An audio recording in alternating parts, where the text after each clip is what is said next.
Hello, and welcome back to another dramatic reading. And tonight's reading is bittersweet because if you've been following along, we're at the end. We've got the last chapter done, and now we're on to the afterword. And the afterword, if you didn't remember from the cover, was written by Lois Lowry. Who is that? That's the author of the book The Giver, another timeless young adult classic novel. It's also kind of a dystopian sort of world centered on the younger people. So he's got some perspective. Let's hear what Lois Lowry has to say in recap of the gripping story we just concluded. Afterwards, just a few pages. Lord of the Flies was published in 1954, the year that I turned 17, and I read it not long after. I was in the habit then, as I still am today, of finding, in each book I read, the fictional character with whom I identified, the one with whom I would travel, as it were, throughout the book's journey. I came to Lord of the Flies with no prior knowledge. It was like entering a room full of strangers, being introduced to them, trying to perceive which ones might become friends, which one might be my best friend, which one was most like me. If you are new to this book, as I was then, you will meet Ralph right up front. I felt a kinship with Ralph right away, even before I knew his name. He is the first character introduced in Chapter 1, and for a few pages he is called only by his description, the fair boy. I could relate to that.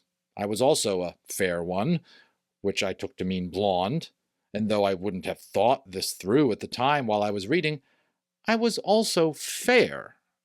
I played fair. I followed the rules. It seemed that Ralph did too. Yes, Ralph. Now, by the fourth page, he had a name, and very soon thereafter, he began to have a personality. And it was one that I found likable. He had a sense of humor, chortling with laughter as he blew farting sounds into the conch to amuse his awkward, overweight companion. And then, yes, this appealed to me greatly. He took charge. He organized things, established order. Oh, sorry, I lost my place. Established order, made rules, saw to everyone's well-being, and with very little opposition, was chosen to be chief. No surprise there when he lists it off, right? Me? I was a follower. Always. Not a leader. But I secretly yearned to be the kind of kid who would be chosen to be chief. Next you will meet Piggy. Piggy made me squirm a little with discomfort. I sympathized with him. He was clearly bright and well-intentioned, but too needy. That's the word, right? Too needy, I thought. And in some ways, he was uncomfortably like the parts of me that I thought needed changing. No, I wasn't overweight, like Piggy, nor asthmatic, and I didn't wear thick glasses. But I was skinny and had recently had the braces removed from my teeth, and too, like Piggy, I was something of an outsider, always. In the previous 4 years, I had attended 4 different schools, and the process of learning to fit in was too familiar to me. Now, at just turned 17, I was suddenly a very young student in a very large university. I felt as bewildered and vulnerable as Piggy, and disliked him for that reason, because he revealed too much about my own self. As for Jack, it was clear to me right off that Jack Merridew was not to be trusted. For one thing, the black cloak he wore gave me the creeps. And he was described as ugly, with a crumpled and freckled face and eyes that could turn angry. If Jack was scary and Piggy was pitiful, what about Simon? You may notice Simon at first. I found myself that there was an intriguing but mysterious quality to Simon. He seemed so quiet, something of a loner, as I was, and still am, and who had, without any explanation, fainted briefly and then revived with a smile. What was up with Simon? I could tell he was probably someone worth paying attention to. But no, I had chosen Ralph. I stuck with Ralph. Ralph was my guy. And oh my, the island was my place. As a 12-year-old, Living then in Tokyo, I had seen a romantic film called Blue Lagoon, in which two children marooned on a lush desert island grow up in paradise and, surprise, fall in love. Hollywood was to do a misbegotten remake of this later, which I had seen, though. What I had seen, though, was the original British film. 5 years later, I was still awash in the memory of that idyllic location, and here it was again, in Lord of the Flies. The waterfalls, the butterflies, the endless edible fruit, the soft sand, the clear blue ponds, and the pink cliffs. I settled in comfortably. I was in a New England college dorm room in winter, but I might have been smeared with sunscreen and lying on a towel. It felt that luxurious, that comfortable.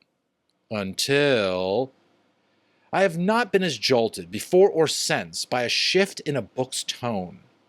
I agree with that. I just have to jump in and say that is so true. And sorry, the air conditioning just went on. Meant to turn that off. But we're one take here, people. You know that. You know I'm committed to that. This is happening. This is real. Sometimes a guy forgets to put the air conditioning on. Let it just fade into the background, right? But wow, he nails a point here. The shift in the book's tone is the ominous, scary part to me. I don't know how he does it. Let's see what Lois Lowry thinks. By the ominous awareness that things are going to turn very, very bad. Thinking about it now, I try to identify, as sometimes readers of The Giver have written and told me, the exact moment when the passage that first brought me up short, that made me think, whoa, it happens early. It happens when Jack, he of the crumpled face and angry eyes, fails to kill a piglet. He snatched his knife out of the sheath and slammed it into a tree trunk. Next time, there would be no mercy. Of course, a piglet would eventually die, and others would as well. No mercy. As the boys in the book deteriorated further and further into chaos and violence, I began to notice Simon more and more. Furtive, quiet. He seemed to be trying to alert my guy, Ralph, and by extension me, the reader, to something. Maybe there is a beast, Simon suggested. What I mean is, maybe it's only us. We could be sort of... Sort of what? Beasts? All of us?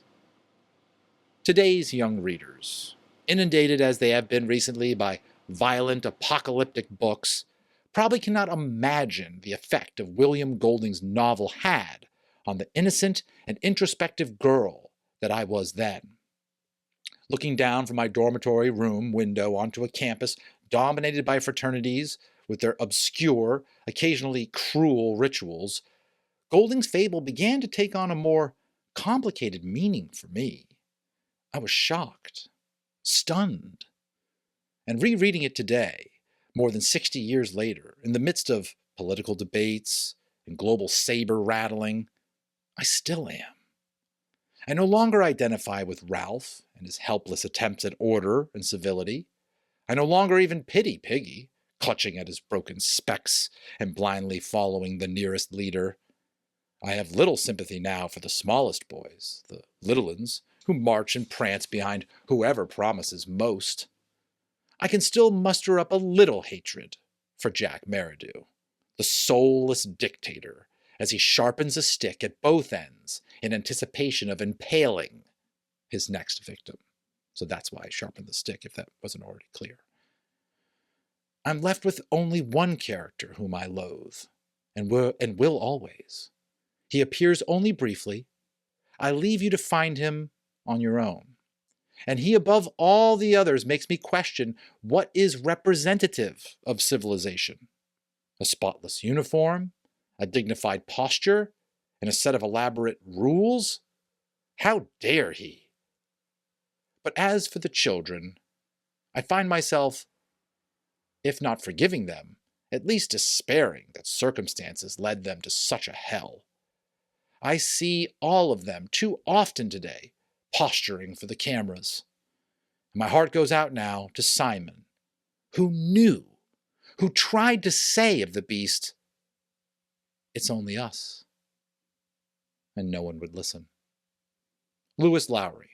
I did look up, wrote the giver, didn't realize it was a woman, so sorry if I referred to she as a he earlier. But wow, that is so well written and poignant, right? Saves any dialogue that I could extrapolate, I feel.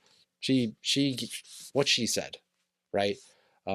Really awesome also when another author can weigh in on some formative works of previous authors that were for their lives. Now, folks, for those of you who might be doing papers on this, or if you're going to do some research, if this is for school, I do recommend, first of all, that you support the publisher and the author's estate, by purchasing your own copy if you haven't already. That's good karma. This is meant for academic consumption and purposes anyways, and just for the general fandom of the story of people who already own and know of the story well. Do that. And if you do, there's a great listing of suggestions for further exploration. Really good stuff. Some photographs that would be worth looking at, different books worth reading, and little excerpts from the books that give you a taste as to why it'd be worth reading, to sort of build on the subject matter and the questions that are raised from a book like this.